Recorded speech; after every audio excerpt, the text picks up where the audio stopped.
Bismillahirrahmanirrahim. Assalamualaikum warahmatullahi wabarakatuh. Alhamdulillahi rabbil alamin.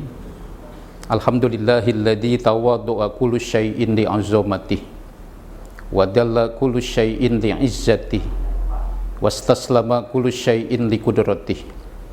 Wassalatu wassalamu ala khairi khalqihi wa ala alihi wa ashabihi amma min ba'di. Pemirsa yang berbahagia, dalam kondisi wabah corona ini kita berharap mudah-mudahan kita masih tetap menjadi abdan syakuro atau hamba yang banyak bersyukur. Di dalam Al-Quran surah Al-Isra ayat 3, hamba yang banyak bersyukur itu adalah Nabi Nuh, sebagaimana yang Allah ungkap, innahu kana abdan syakuro, sesungguhnya dia adalah hamba yang banyak bersyukur. Pertanyaannya adalah kemudian, mengapa kita mesti menjadi abdan syakuro, hamba yang banyak bersyukur? Jawabannya diantaranya adalah yang pertama, karena memang Allah subhanahu wa ta'ala itu sendiri syakirun alimun.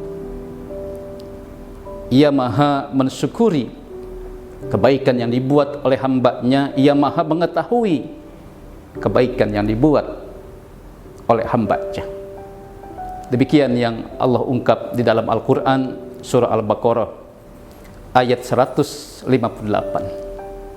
Kemudian yang kedua, mengapa di era pandemi corona yang terjadi di Indonesia dan bahkan menimpa bangsa-bangsa di dunia ini, kita tetap harus menjadi abdan syakuro, hamba yang banyak bersyukur? Karena sejatinya syukur itu kembali kepada kita. Wa may yashkur fa innama yashkur li nafsih, surah Luqman ayat 12. Barang siapa yang bersyukur, sejatinya ia bersyukur untuk dirinya sendiri. Jadi manakala kita bersyukur, kita berterima kasih, kita membantu orang lain, kita memberi, maka kebaikan itu sejatinya akan kembali kepada diri kita sendiri. Maka ketika misalnya kita sedang memberi, hakikatnya kita sedang meminta apa? Meminta ridhonya dan meminta cintanya. Dan cara yang terbaik untuk meminta adalah memberi. Orang yang bersyukur adalah bukanlah orang yang merasa pandai, tapi orang yang pandai merasa. Ia pandai merasakan betapa sulitnya hidup pada saat ini. Ia pandai merasa bagaimana hausnya, laparnya orang-orang yang tidak punya. Ia bisa merasakan bagaimana pedihnya orang-orang yang kehilangan pekerjaan. Karena itu akhirnya dia menetapkan diri menjadi abdan syakuro, hamba yang banyak bersyukur. Dan memang syukur itu juga berefek positif bagi kehidupan dia, bagi kehidupan pribadinya. Kemudian yang ketiga, mengapa kita mesti menjadi abdan syakuro di tengah wabah corona yang sudah hampir 3 bulan melanda negeri kita tercinta ini? Sebagaimana yang diungkap oleh Al-Imam Al-Ghazali yang wafat pada tahun 1111 Masehi, dalam kitabnya Minhajul Abidin, di sana dikatakan bahwa orang-orang yang bersyukur, orang-orang yang memberi, maka ia tidak hanya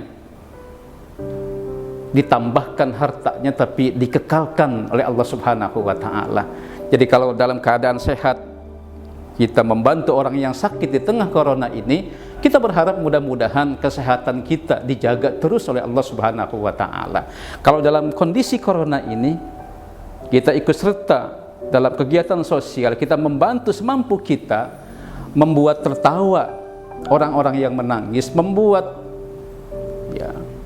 kenyang orang-orang yang lapar, maka mudah-mudahan kegembiraan kita diabadikan oleh Allah Subhanahu wa ta'ala. Rasa kenyang kita dipelihara oleh Allah Subhanahu wa ta'ala, termasuk kalau kita sharing ilmu pengetahuan di tengah badai corona yang menjungkir balikan sendi-sendi kehidupan kita, maka insya Allah ilmu kita berkah, ilmu kita ditambah ilmu kita diabadikan oleh Allah Subhanahu wa taala.